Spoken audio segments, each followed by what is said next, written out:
Hey, this is LOA Today, the Law of Attraction show.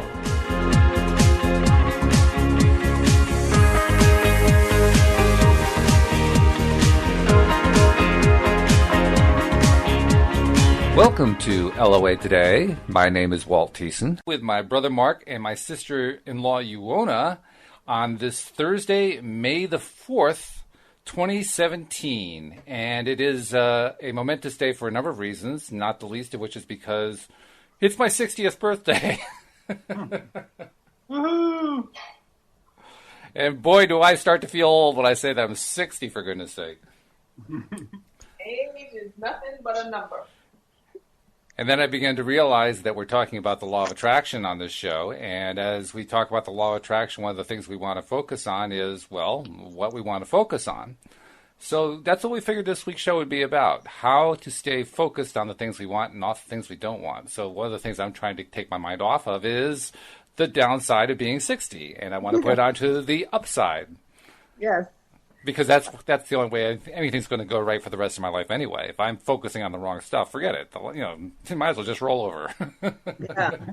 And what a better time to start or make it some momentous occasion than on your birthday, Exactly. Yeah. I'm reminded of the quotation that is attributed to Satchel Paige, where he said, age is mind is a matter of mind. I can't remember it now. Mind over matter, something like that. And if you don't mind, it doesn't matter. Yes, there's the joke in it. Yes, and he was absolutely right, of course. Yes. And in fact, I actually have a lot of reason to feel good because I remember growing up. I remember people who were reaching 60 when I was, 7, 8 years old. Right. And I thought, wow, they're really old. and they acted old. Yes, there was a difference. Big difference. I don't feel any different from the way I did when I felt the way I felt when I was 20, other than the fact that I can't run as fast. And my knee sometimes gives me a little hard time, but I'm active. I don't have any aches and pains. I have no medical conditions that I know about. I just I feel good.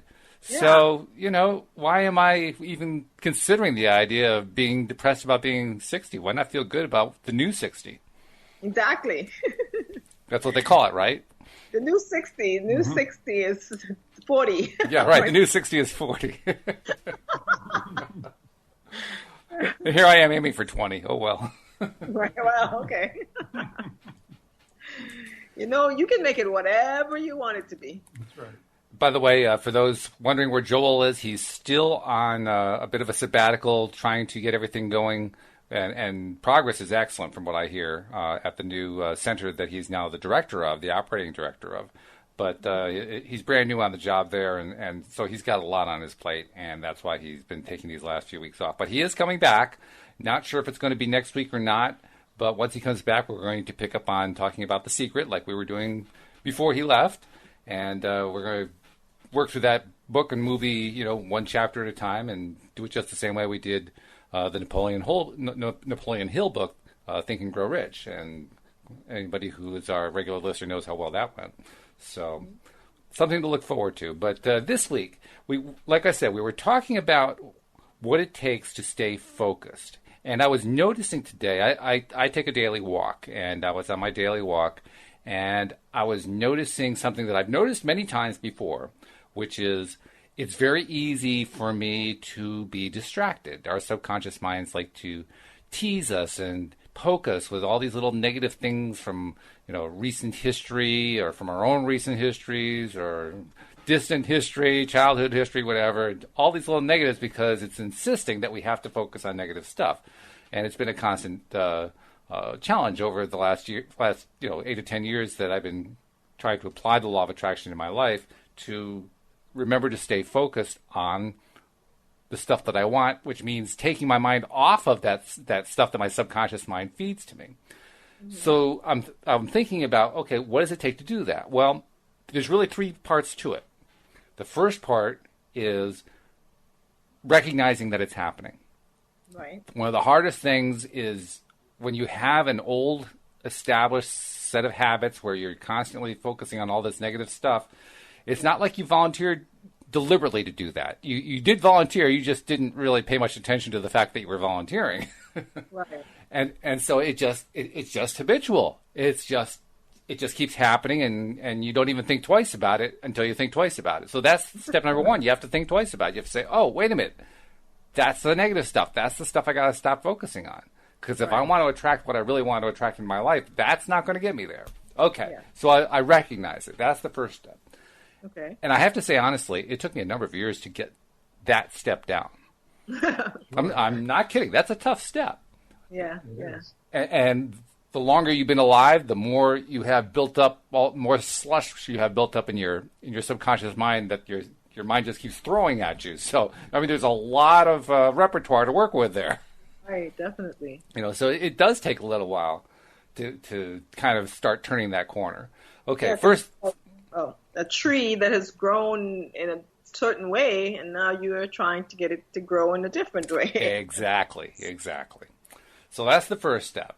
And I've gotten pretty good at recognition. So now what's the second step? Well, the second step is, this is an interesting one. The second step is recognizing how important it is to get onto a positive track once you have noticed the negative track. And that may seem obvious. I mean, the reason you're looking to get off the negative track is so you can get on a positive track. Right. And yet, I found that when I'm in that place where the negative stuff is, bubbling up to the surface, I can remember the part that says I don't want to focus on this, but I have trouble remembering the part that says I got to find the positives. So that's step 2. You have to actually look for what the positive is that you want to focus on instead. You want to redirect your attention away from what you don't want onto the thing you do want. Right. And then the third part, or the third step, if you will, is once you recognize that, then you want to get yourself into the mode of creative writing is the best way I can think of to express it. Meaning, a large portion of how the law of attraction works is you have to be inventing the new reality in your mind in a way that you actually can convince yourself to believe it's happening. Yes. Right. Well, that means you have to actually write the fiction. Yes. That's right. You have to make it up. You have to make it up. And you want to make it good. You want to make it really your ultimate highest dreams. Yeah. One of the things that I like that Mike Dooley has said is you want to keep it general. You don't want to get too wrapped up in the specifics.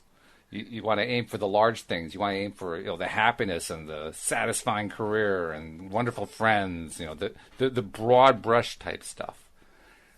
And the reason he promotes doing that is that it tends to keep us away from what he calls the horrible hows, which is where we think about something that we want to attract, and then as we're thinking about that, we say, okay, how do I go about doing that? Mm-hmm. Which is the exact wrong thing to do. Because the moment you... It's the habit. Well, it is the habit. But it's also the habit of believing that you have to fix these things yourself. It's not trusting that the universe is going to deliver this stuff. Yeah. And it's funny how you said that you wanted to talk about focus, and I thought, okay, I really haven't thought much about that. But last week we were talking about, Neville Goddard and what we were reading in there about the imagination. Mm-hmm. And it's coming right back to that whole idea of you talking about creating the reality that you want. And he talks about it in terms of not thinking of, but thinking from. So what he takes it a step further. Instead of just saying, what do I want? He says, assume that what you want is already a reality. It already exists. You're already experiencing it. How do you feel? What would you say? How would you act? And think from and act from, as opposed to thinking of. And one of the ways that I have found that it's been working for me to help keep focus is when I am conscious of how I am feeling. So if I feel badly, I know right away that I am not, whether consciously or not, thinking about what I want. and so I try to then think about what I want. And, that is not as easy as it it seems, it seems straightforward. Of course, you know what you want, but it seems strange, though, doesn't it? I mean, because yes, that should be very easy. it should be, but it's difficult because, for one, you're so practiced in thinking of what you don't want. Yes, we're really good at that. Oh my goodness! Yes, we spend a lifetime learning how to say no. Yeah. I would take that a step further. I would say we're not only good at it, but we're addicted to it. Yeah. And we've addicted ourselves so deeply that we believe it is our right. Yes. To feel those negative ways. Or to have the whole, to experience whatever it is. It's ours to do and to feel because. I remember that clearly in numbers, throughout my life, where when I was feeling bad because of the situation around me, I felt justified. I felt like I am standing on my ground here feeling bad because it's my darn right to feel bad because look at this horrible situation I'm in. It's like I'm complaining to the universe and I'm saying, hey, this is not fair. And by golly, you're an American and you have the right to feel badly. That's right. And the craziest part is you do have the right to feel badly. I know. But you just don't want to exercise that right. True. And the thing is, you also have the right to feel good. But isn't it interesting how we forget that part? Yeah, I know. You have just as much right, if not more, to feel good. And the thing is that, like you said, it's all about the focus, because when we are conscious of it, when we are aware of it, and we put in the effort and we exercise our right, to use that expression again, to feel good, it feels so good. Yeah, it does. It feels. But very shortly thereafter, we would have forgotten and slid right back into the crummy feeling again. And I think a lot of us too, including myself for many years, attach this idea that the only way I'm going to make some real change in my life is if I recognize what's bad and do something about bad it. Yeah. and do something about it from this position of feeling bad until it's better, and then I can feel good. Yeah. Which is pretty messed up. It is. It actually does not work that way. Well, not only does it not work, as Neville Goddard says, it's absurd. Yes, it is. Absurdity of attempting to, what he says, change things by, doing what we've already done to get us in that place that we are. And so, we know what got us there, and yet somehow we think that doing the same thing is going to get us something different. Mm. And even when we know what the right thing is to do, for some reason, like a spoiled child throwing a tantrum, we're like, well, I don't want to do that right now. Yeah. We run away very easily. We really do. Yeah. So anyway, I'm taking my walk today and realizing all this stuff that we're talking about, and recognizing a few things that I kind of knew before, but it was taking on a new level of clarity today. Yeah. One of which is it's not hard at all to focus on good stuff. It's actually fairly easy. Literally the hardest part is just picking something. Yeah. And once you start picking it, the next hardest thing is picking something that, it would be like your wildest expectation, stretching, so to speak, reaching out for something that seems almost impossible, but it isn't. Right. And then focusing on that, and like you said, believing it, that it's actually happening, and feeling great about it, and getting excited about it. So I started practicing that today, and it was just an interesting experience, because my walks are always, of course, a product of how I'm thinking and feeling when I take the walk. Mm-hmm. And I've, in the past, tried to do many things on those walks. I've tried to influence weather, often very successfully. I've tried to influence my day. I've tried to influence my future. I've tried to address stuff that I was stuck on and figure out how to put it aside and so forth. So each day it's a little bit of a different experience. Today's experience was more along the lines of, of realizing that I'm a lot closer to believing I can reach my goals than I have been ever in the past.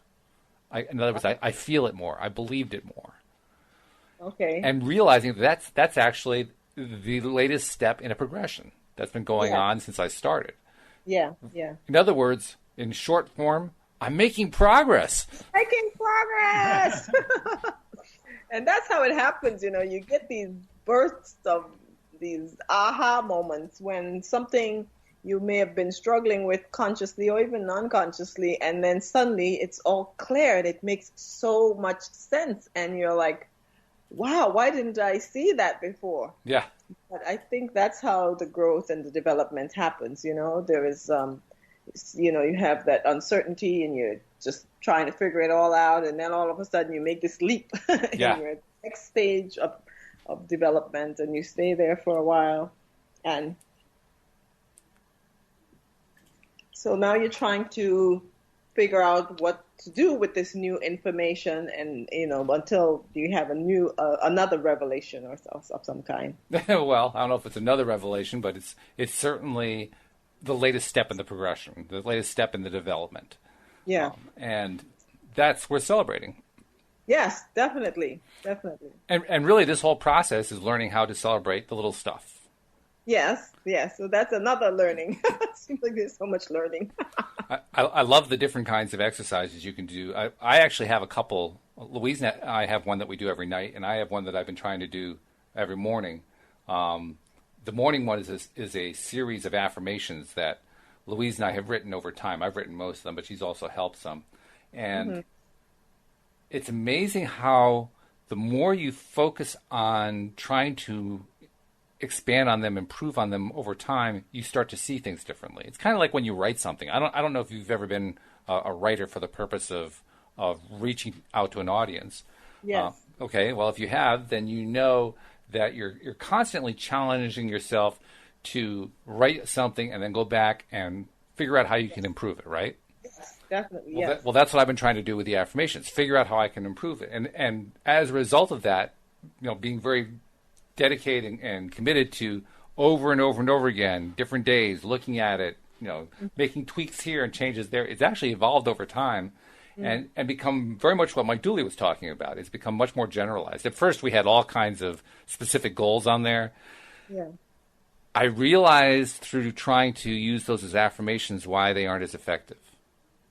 Okay. The reason they're not as effective is if you aren't totally on board and you don't totally believe in them, then they don't tend to come true in the time frame you have in mind, and so you start to believe it doesn't work. Right. It becomes counterproductive. So you can actually set yourself up for failure by trying to make the affirmations specific.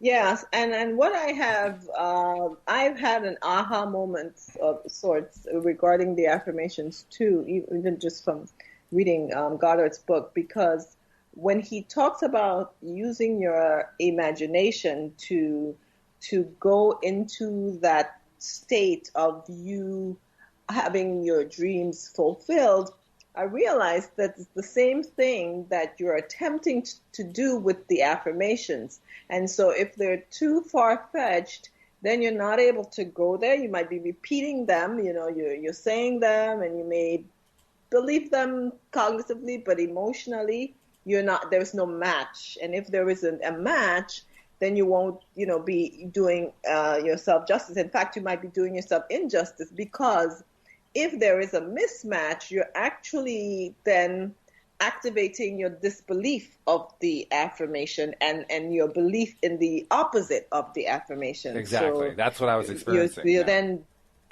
going backwards. Yeah, that's exactly what I was experiencing. And it is counterproductive. And it's amazing how it can actually undermine the whole affirmations activity. Yes. And that's why, a lot of people complain, these affirmations, they don't work. They don't, because everybody, after The Secret was aired, a lot of people tried the affirmations, but I learned that just repeating them doesn't really help. And, Mark and I did try repeating our affirmations for a couple of weeks at a time. Mm-hmm. And we tried really, really hard to, quote, believe it. You know, we use willpower. And I realized that's not what it's all about. Right. It's about, it's about, as he puts it, basically suspending your attachments to your reality and going to another place in your imagination. So it's kind of like if you want to you're repeating something, and I don't know, whatever it is, that you're wealthy and there's an abundance around you, and you're repeating an affirmation around that. Instead of just trying to repeat that, try to imagine if my life were different, and if there was an abundance around me, and if I were wealthy, what would that feel like? So the if then helps you to get around your conscious observation of, quote, the absence of wealth and abundance in your life, because you're imagining it. And then with your imagination, you're able to suspend your disbelief and to suspend your attachments to the material world and get to that place where anything is possible, even wealth and abundance. And you can stay there if just momentarily, or as Abraham Hicks said, for 17 seconds, you can sustain the feeling of being in that place. Then you would have been successful in repeating your affirmations. And I remember, put another way, you want to stay focused on the thing that you're, or the state that you're trying to achieve, and feel good about it, and just yes. be focusing on, wow, how great it feels to be in that place. Yes, exactly. Yes. Because the affirmation is just a tool. It's a means to an end, actually, to get you to the feeling place. Even your use of your imagination and your visualization, it's all vehicles to get you to the place of feelings, because the feeling is what confirms your presence, your resonance, your joining with the state that you desire. And that's what's important. So let me share with you what my affirmations are. Okay. Maybe this will be helpful to listeners who have been in the same place that I've been at, where you sit down and you try to stare at a blank piece of paper and figure out what to write down. Right. Because I remember that feeling the first time, and I'll tell you honestly, I didn't do it. I walked away. I had to keep bringing myself back to the table. But I finally started writing stuff. And once you start writing stuff, then over time it starts to build up. But here's what I have currently arrived at. Okay. We are eternally expanding beings, and we are doing great right where we are. That's an ambitious one. We commit to thinking and making only positive statements and comments throughout the day, while giving no attention to controversies, dissension, political issues, negative news, etc. We are so eager about what's coming, and we will continue to make progress every day. Feeling happy and joyful all the time enables us to have our ideal lives. We increase our daily fun factor. We both listen to uplifting music at least once a day. By the way, this is something that Louise and I have been reading for quite some time, so that's everything. Everything is in the we state as a result. Yeah. We give each other supportive hugs every day, and we are silly every day.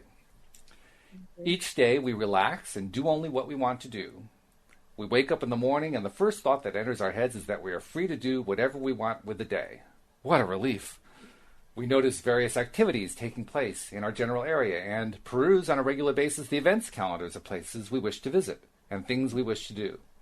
We spend the day at our whims, doing what we want to do, and in this freedom, the relief is instant and all-encompassing. It is our default way of being. Everything is easy. We live in a dream world of our own making, surrounded by illusions, and the illusions change when we change our thinking. We are super wealthy, and the money comes flowing into our pockets effortlessly. We buy whatever we want to buy with cash. We eat well and go out to dinner whenever and wherever we want to. We travel anywhere we want to go, anytime we want to leave, in first-class accommodations. We routinely expand our dreams and our desires. We have a really nice, large, comfortable, and fun place to live with a fantastic kitchen. Louise wanted that. We continue to attend open houses in the area. We live the lives of our dreams in abundance, in the zone at all times. Our daily affirmations both enable and result from fun, exciting, and highly successful businesses. We only do work that we immensely enjoy and hand off the stuff we do not enjoy to someone else, and we enjoy the profits. Mm-hmm. Joel and I are able to help millions of people via our radio show, which our dream is 5 mornings a week. Mm-hmm. We donate to causes of interest to us. And finally, we release more and more resistance every day, replacing it with gratitude, acceptance, happiness, harmony, and joy. Mm-hmm. That's the list right now. I see. That's an awesome list. Well, thank you. Yeah, oh wow, that list. I tell you, it's intimidating to me. Intimidating? Oh no, I was hoping it was going to be inspirational.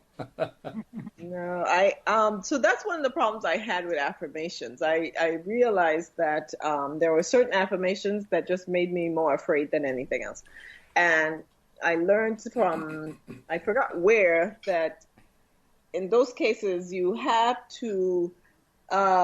So, for example, like I used to say I am wealthy and in abundance, but I changed that to say, I forgot the wording, but it's like abundance is increasing in my life and my experience, and say things like every day and in every way I'm getting better and happier and stronger and I'm finding more ways to have fun. I start with where I am as opposed to where I want to be. And I realize there are different approaches and some work better for other people, but I can't do the affirmations of I am abundantly wealthy. Well, it's fine. I mean, that's the whole point of this. Yeah. The whole point is to make them suited for you, the person who's declaring them. I mean, these fit us very well. We feel comfortable with these. I have to say some of them we've had to kind of make ourselves grow into. Mm-hmm. We were able to do that. We've been able to put aside our doubts and just say, you know what, let's go for it. Let's shoot the moon. And for some reason that allows us to let go. Yes. But it doesn't really matter what the words are. What matters is how do you relate to them? Yes. How do they make you feel? How do they make you feel? Can you imagine them? How vividly can you put this whole series of affirmations and thoughts and ideas and concepts into your own mind and expand on them and paint the picture? Because if you can do that, that's what the affirmations are supposed to do. Yes, that's right. And like I said, they're tools, a means to an end, and that's why, for some people, affirmations don't work, but a vision board does. Yeah, so, I mean, there are a lot of different ways. What we're really trying to do here is we're trying to break up the pattern of negativity. Yes, right. Yeah. However we go about doing that almost doesn't even matter. Exactly. I mean, they do know, Sean Aker has done a lot of research and found that there's, certain kinds of things that are more effective. I mean, daily exercise of some kind, this. Daily exercise of some kind is tremendously effective in terms of helping to regain some degree of positivity and increase it. Any kind of social activity is tremendous in that direction. Right. Affirmations is good for it. The 3 gratitudes. Do you guys do the 3 gratitudes? That's the one that Louise and I do every night. Mm-hmm. That's where you, at the end of the day, you review the day, and the tendency we all have at the end of the day is to be all worked up and hung up on stuff that went wrong. But the 3 gratitudes is to remind yourself what went right. Yeah. So that you can have a better focus as you're getting ready to go to bed. Right. Yeah, because what that does is then it trains your mind and your brain to notice the things that are right and good in your life. Because it's amazing too when you do the 3 gratitudes every night, like Louise and I do. Even after we've done it now for probably a couple of years. Every night? Just about, yeah. We have a few nights that we've missed, but it's almost every night we do it. And it's amazing how often we will, review for that day, what were the good things that happened. At first, we just can't think of any. Mm-hmm. And then we finally do think of them, and we come up with a list, and afterward we say, how did I ignore all that? No, seriously, it's amazing. It shows just how powerful, negatively powerful our subconscious minds can be if we allow them to just go their own default way, and why it's so important to take control, so to speak, by doing things like 3 gratitudes and affirmations and exercise and all that other good stuff. Because we want to make that retraining happen. We want to experience, focusing on what did work out well, because we know that's going to be where all the good stuff happens anyway. It is, and it's happening all around us all the time. We're a part of it. We create it. That's true. We create it. I mean, that's why I threw that information, that affirmation in there. We are the creators. Life is a series of illusions. We're surrounded by these illusions. We made these illusions. Yeah. Which is really hard to remember when we're facing the illusions, because the illusions seem pretty darn real to us. Yeah. I mean, the wall feels like a wall. I can theorize all I want to about the wall being a whole bunch of empty space, but it sure feels like a wall. And it looks like a wall. Confined by it. So trying to remember that it's all illusions is important. It's how we recognize that this stuff changes. Stuff meaning everything around us. It changes. It changes based on what we focus on. Yes. And that's the woo-woo side, but it's also the true side that makes all the difference. And for me, what's even weirder is that not only the stuff changes, but the people change. Yes. Yeah. Because they're part of the stuff. Actually, it's almost easier for me to believe that the people change. I have more difficulty believing that a wall can change. Okay. Yeah, which just goes to prove I'm not a contractor. So are you a psychologist? I'm married to one. Okay. I'm an amateur psychologist, I guess. Yeah, but it's true that everything that's happening around us that we're experiencing, we are creating. It's a reflection of what's going on within us, and it's we're learning. We've learned in theory that the only way to change that is to change what's going on inside us, and then the outside will change. But yet we spend so much time trying to change the outside without changing the inside, Yeah, we misdirect our efforts. Yes, and I have to constantly remind myself of that because I struggle, with things, my dissertation is one of them. I'm constantly reminding myself, I think that's what I keep saying over and over and again throughout this program. I keep reminding myself that I want to take my mind off those negatives that keep coming into my head about everything that goes on in my life. Yeah. And it's hard to remember that. It's hard to remember, and then it's hard to believe it. It's hard to believe that my mind changing its focus is going to change my reality. That's a hard belief. Now that you're saying it, I had this question in my head as to whether I really believe that. You know what I mean? I doubt it continuously. Yeah. But that's part of the challenge is learning how not to doubt it anymore, how to really just, kind of throw caution to the wind, so to speak. Yeah. Because, I believe it. I believe it like I believe water is made up of hydrogen and oxygen, but I've never seen it. But it still feels like water. Exactly. I don't know what hydrogen feels like. I've never felt hydrogen. I keep reaching out for it, and it's not there. I don't know. I don't understand. It's like, ow, what was that? Oh, I think an atom just hit me. Yeah, right. To which I reply, how can you tell? Yeah, it's strange how our mind and our psyche and our conscious and subconscious works. Just learning all about that. It's what's part of this whole fascinating journey. I think one of the tools I use to keep reminding myself about the fact that life is an illusion and all the stuff around us is illusion is the lesson of the Heisenberg uncertainty principle, which Mark can probably describe better than I can because he's more the scientist, but in very non-scientific terms, they were studying an atom one day and they expected an electron to end up in one place and it ended up in the wrong place. Right. And they couldn't understand why. How could that possibly be? And then they checked it later and found it was in the right place. Right. Well, how could that possibly be? And began to realize that it was the attention of the person studying the atom that was affecting where the electron was going to end up. Yeah. Well, in a deterministic universe, that should not be possible. Right. Exactly.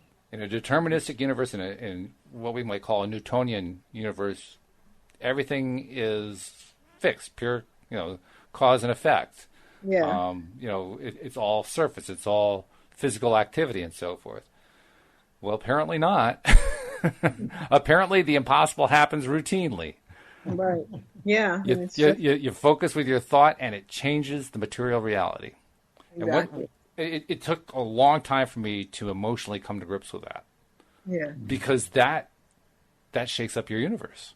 It does. That basically says it's not what you think. I know. Or more precisely, it is what you think. And only that. And only that, yes. Yeah, it's like Neville Goddard said that he wished that he could convince his readers about miracles, because a miracle is really something that happens in the physical world that originated in the immaterial world. But to those who don't understand that that's how it works, to them it's a miracle. But yes. To the one who's doing it, it's natural. Yeah. And like A Course in Miracles says, miracles are natural, and when they stop happening, something went wrong. Yeah. Well, I'm working on trying to make something happen the way it's supposed to happen, which means how I want it to happen. Right. Yes, which will be miraculous to other people who don't understand how it works. But deliberate creation, once we realize what's going on there, that our minds are affecting matter. Literally, mind over matter is the way the universe operates. Yes. It's taking. I'm not sure I'm 100% there yet. It's taking me this long to get there, but I'm mostly there. Yeah. And as I focus on that, I realize that means that all of the deterministic limitations that we think exist only exist because we think them, and that's it. Yes. Exactly. Exactly. And the moment we decide that they're no longer there, they are truly no longer there. Yes. And that's why I keep coming back to Goddard, because that's what I'm reading right now. Well, that's what we always do, isn't it? We have one thing we're reading and gotta share it with everybody. It's good. Yeah. It's like, because I've read it and I was like, oh my God, wow. How, why didn't I think of, the way he expresses it is like, it makes complete sense. But he says that when we are not using our imagination, we're actually in bondage. And it's only in our imagination that we are truly free, that we have infinite, unlimited power to be and do anything. But when we're thinking, in our normal conscious mind, we are limited by all our beliefs and our assumptions and everything else. And so he says that learning to think from your imagination, from that supernatural place, and when I say supernatural, I'm not meaning woo, I just mean other than the physical world.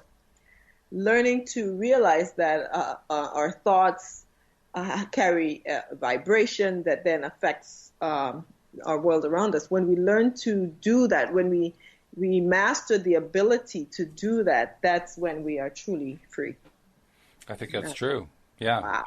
I think it's true. And you mentioned how you're influenced by Goddard. I'm influenced right now by Einstein, in part because Louise and I have watched the first episode of this new Ron Howard series about the life of Einstein. Yeah. And in part because I've just been doing a lot of thinking about him recently. In fact, I got a note today that the local library has some Einstein books that I've been waiting for him to come in. So, I'm ready to go read them. Oh, you But really get me. yeah, yeah. Well, I want to know more about his life and so forth. But Einstein basically taught us that everything is energy, Yes, yes, yes. including Yes. matter. Right. That's right. Including matter. Matter is energy. Yeah. And that's what the New Age teachers are try to teach us with emotions, because emotion is energy, and in fact, the word emotion is energy in motion. It is. And the thing that's really fascinating to me is that there are a number of different flavors of energy, shall we call it? Yes. Yeah. Which we label like spiritual energy and electrical energy and gravitational energy. And there are a number of different kinds of energies, but they're all really the same thing. Yes, they're all just different forms of the same thing. Yeah. And they all manifest similarly. Not the same, but similarly. Right. Yeah. But So if we have this entire universe of energy that manifests as matter, even though it's still energy, mm-hmm. it starts to become more believable that there is a mind influencing it. Yes, right. Well, what if it's not just one mind? What if it's all the minds? Mm. Or if all the minds are one mind. It's one mind. No, that's where the whole thing starts to become the snake eating its own tail. But yeah. The point is that this world, this universe, is all of our creation. Yes. We all create it, and those who are currently not on the physical side, but who were. Yes. Yes. We're all part of it. We all helped in one way or another to make it happen, and we're continuing to make it happen, continuing to evolve it, continuing to develop it. Right, and whatever you are, the individual is experiencing, it's their creation. Even other people and experiences, it's all your creation. So even your relationships, whether they're good or bad, it's all you're doing, and so you could undo it if you don't like how it's being done. Which is the whole point about emotion that you were making earlier. It isn't so much that emotion makes things happen. Emotion tells us whether we're focusing on what we want or what we don't want. Right. If we're focusing on something we want, then it feels good. Mm-hmm. If we're focusing on something we don't want, it feels bad. Exactly. And that's the indicator. So now that we've been informed by our own emotions about what it is that we're focusing on, now we get a choice. Do we want to continue to focus on it, or do we want to change our focus? Yeah, yeah. And to iterate, there's like a paradox here, because you mentioned earlier that we all created this universe that can be interpreted as we each play a tiny, infinitesimally small part in creating the universe.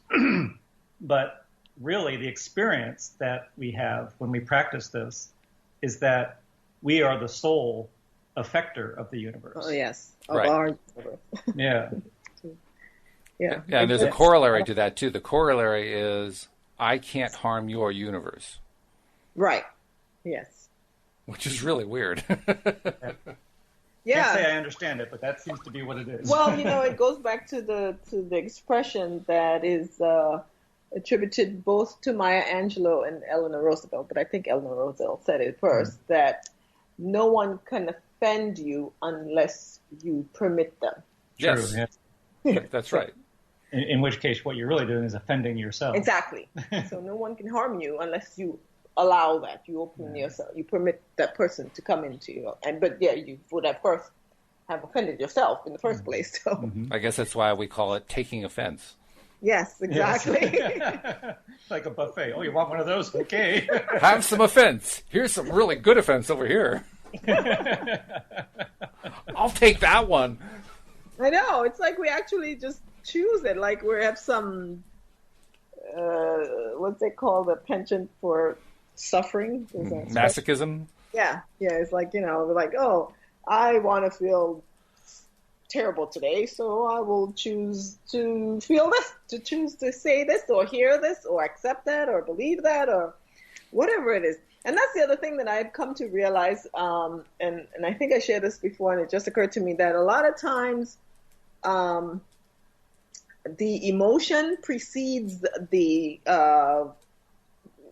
the reason we think the emotion exists, And I've experienced that personally, because sometimes I can almost detect that minute, infinitesimally small space in time between the feeling and the reason for my feeling crummy. You know what I mean?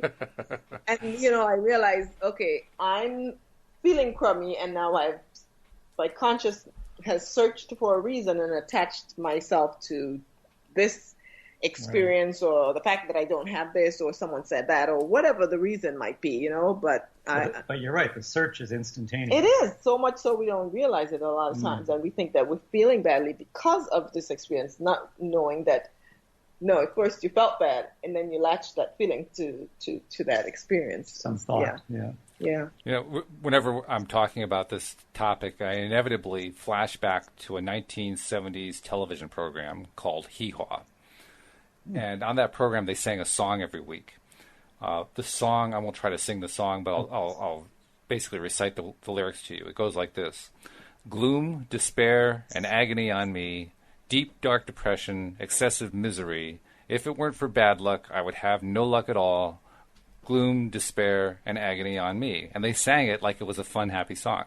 Why? It was supposed to be funny, and it was funny. It was a joke. They were making fun of it. But they were making fun of something that really describes the way people tend to live by default. Yes. Focusing on all this horrible stuff that's going on. And in an indirect way, they were pointing out that we don't have to do that. We actually get the choice. We can say, you know what? I'm not going to focus on that today. Right. I'm going to change my focus. I'm going to decide on something else. I'm going to decide on something I like. Yeah. I'm going to decide on something that makes me feel good. And in the process of doing that, my whole world changes. Yes. Right. Because when you change your state, you change your prevalent attitude or perception or approach to life, and subsequently, when you change your state, your life changes. And it brings me back to this idea that we talked about previously, that your state is related to your physiology in terms of what type of neurochemicals or neurotransmitters are flowing through your body. And that's determines your state. And you have control of that. So depending on what you're thinking, whether consciously or not, you are influencing your state. And that's where the point of power comes. We can change what we're thinking and thereby change what we're feeling. And then that changes our state, and that changes our world by extension. So we have more power than we realize. We do. That's kind of interesting too, because in terms of the timing of all this, you get the immediate gratification of feeling better and seeing the world, which hasn't changed in the last second from when you made the decision to feel better. Mm-hmm.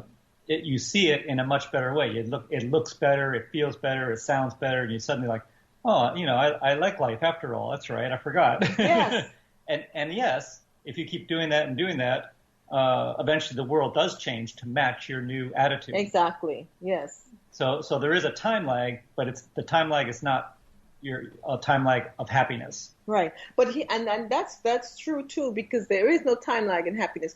Because again, as Neville Goddard said, he's saying that what we really want is to feel happy. Bottom line. That's right. All the goals and dreams and aspirations and everything. Sean Aker says that too. We're thinking that that's what's going to make us happy, but what we really want is to feel happy. Mm-hmm. And the secret is we can feel happy right now without all the stuff. Not only can we, but we must. Yes, otherwise exactly. We won't. Yes, that's the paradox.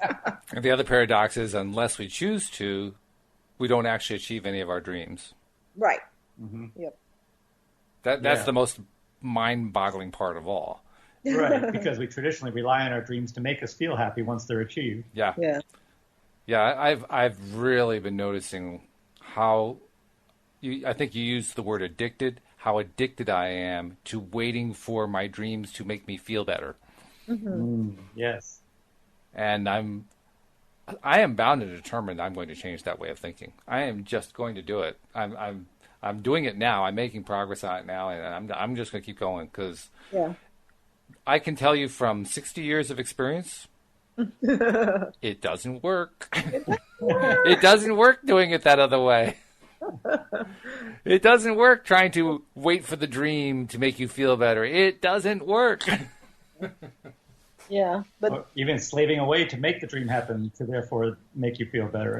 It still doesn't work. Yeah, you would think that at some point we human beings would recognize that the old adage of if you work hard, good things will happen isn't true. It has nothing to do with working hard. Yeah. Not that there's anything wrong with working hard. I'm not saying that there is.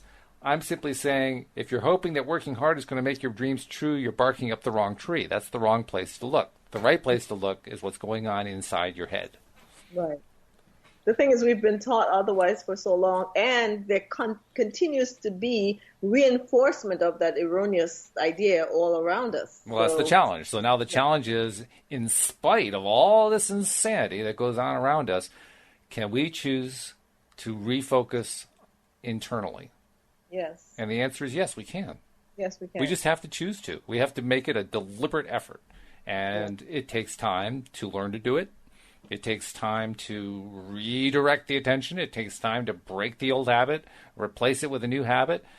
But if you're determined, if you're persistent, I'm finding that you really can. You can make the progress. You don't necessarily get there in one day, but you get there. Yeah, that's the beauty of life, that that we are adaptable, that we can change, that change is possible, and it does happen, and we have evidence of it around us, every day. We know that our hair grows and our nail grows, so right. Things are changing, and we can either let it just change in the direction of the default, or we can actually take charge of the change and make it what we want it to be. The other amazing thing, too, is that we have the power to do this every moment of our lives, no matter where we are in our lives, no matter what's happened in our lives, no matter how bad things have been, no matter how good things have been. It doesn't make any difference. We continue to have the power to do it. And as the adage says about if you're still breathing, it means your mission isn't done. Well, if you're still breathing, not only is your mission not done, it also means you still have yet another opportunity to learn to do it. Yep. Yeah. Even if you're, late in years. Yeah. And late in years or early in years, it doesn't make any difference. Yeah. Mm-hmm. So when I started off the show in tongue-in-cheek way, feeling bad about turning 60, I want to state for the record, 60 is nothing. 60 is nothing. Doesn't mean anything. Nothing. All that matters is I have the opportunity right now in my life to focus and to learn how to focus better and more accurately than I ever did before. And every little step that I take in that direction improves my life immensely. Exactly. Even if I don't see the result right away, it does improve my life immensely. And I'm seeing it. I can now see it by looking back over the last 6, 8, 10 years. I guess it's about 8 years that I've been really working on this, 8 or 9 years. And I can see the progress. I often can't see it day to day. But when you look back over time and you make the constant effort, even when it doesn't seem like nothing's working, nothing's happening, nothing's improving, this is all a waste of time. You just go after it anyway. You just keep doing it anyway. Over a period of time, you start to see it. Absolutely. Yeah, you do see the progress. And then once you see the progress, then it's like, okay, well, now I have another choice. I can choose to believe it because I did experience it, or I can choose to reject it and pretend it didn't happen. And just go back to my old ways. Which way do I want to go? Yeah. A lot of people choose option number 2. I state for the record, I choose option number 1. That's right. Forward we go. Forward we go, yes. So, this has been good. We've got about 5 minutes left, so we can do some summarizing here. But I was wanting for quite some time to to focus on focusing, to talk about, where I've been at lately in terms of learning how to focus. Yeah. And that's what we're really trying to get at the bottom of here. I know that even as I'm thinking back to what we've talked about over the past hour, I say to myself, you know what, we're still not quite saying it. We're still not quite there, but boy, are we close. We're close. We're really close. Remember we did a show about the RAS? Yeah, right.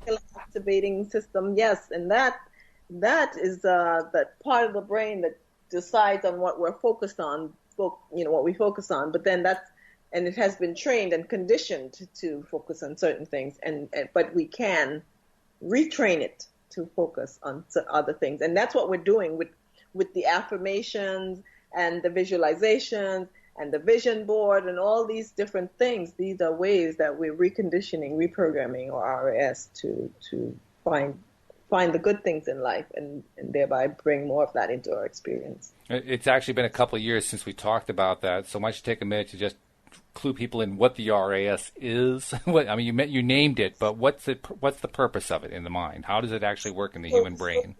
The purpose of it, we have these powerful supercomputers in our brains that are able to take on, millions of bits of information from our world around us. And of course, if we were conscious of all of that, it would be so overwhelming. Our brains would just shut down. So we have this RAS that decides out of all this information, only a very small percentage of that comes to our conscious mind. We can think of one of the best examples they give all the time is about our heart rate and, how our kidneys or some, our unconscious mind is keeping track of all of that, but we're not aware of it.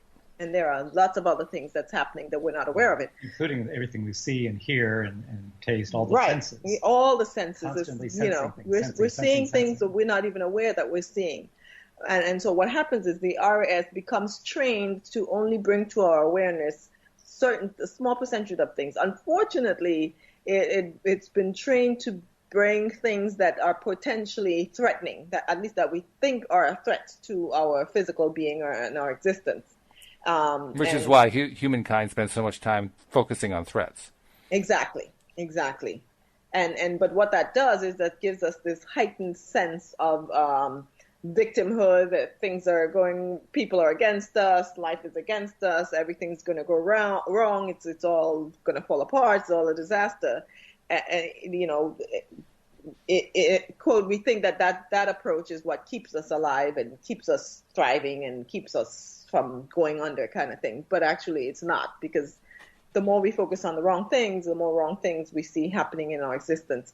But we know that the RAS can be retrained, it can be reprogrammed to find the good things, the happy things, the wonderful things, the successful things that are happening around us. And that's the good news. That's the really good news. That's the great news, yeah, because then the more we do that, then the more of that we see, and then it's almost on a subconscious level, the more of that actually comes into our experience, the more successes and joys and happy things happen to us. So, and there's a challenge there too. The challenge is, do we pick up the gauntlet and say, yes, I'm going to reprogram my RAS? Yes, right, exactly. But one of the things you mentioned, the repeating those three, trying to find the three good things at the end of the day, that's a powerful tool for reprogramming your RAS. Yeah. That's one of the reasons why, probably the main reason why Louise and I started to do it. Yeah. And why I keep trying to add new things like affirmations and exercise. I'm trying to do all of Sean Akers' 5 things and then some. Yes. Yeah. So journaling and writing gratitude lists and all these are different ways that you can reprogram your RAS. So we did it. We've spent an hour really focusing on focus, and I want to thank both of you for helping me do it, because it's actually easier to learn this stuff when we learn it together.